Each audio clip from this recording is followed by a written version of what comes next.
Horror thriller లేదా horror comedy సినిమాల్లో నటించేందుకు ఆసక్తి చూపిస్తున్నారు. తాజాగా ఈ జాబితాలోకి అప్కమింగ్ బ్యూటీ సాయి పల్లవి కూడా చేరిపోయిందని తెలుస్తుంది. స్టార్ హీరోల సినిమాలను సైతం వదులుకున్న ఈ ముద్దుగుమ్మ నాగశౌర్య హీరోగా తెరకెక్కబోయే ద్విభాషా చిత్రంలో నటించేందుకు అంగీకరించింది. అయితే సాయి పల్లవి ఈ సినిమా ఒప్పుకోవడానికి అసలు కారణంగా ఈ సినిమా హారర్ థ్రిల్లర్ కావడమే అని కొందరు చర్చించుకుంటున్నారు.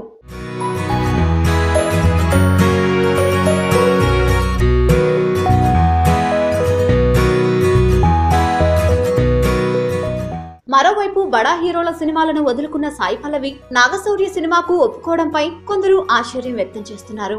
అమ్మడు ఏ రకంగా సినిమాలకు కమిట్ అవుతుందో అర్థం కావడం లేదని గుసగుసలాడుకుంటున్నారు. మొత్తానికి హారర్ థ్రిల్లర్ మూవీలో నటించబోతున్న సాయి పల్లవి తనదైన నటనతో ఆకట్టుకుంటుందా లేదా దెయ్యంగా ఆడియన్స్ ను భయపెడుతుందా అన్నది తెలియాలంటే మరికొన్ని రోజులు వెయిట్ చేయాల్సిందే.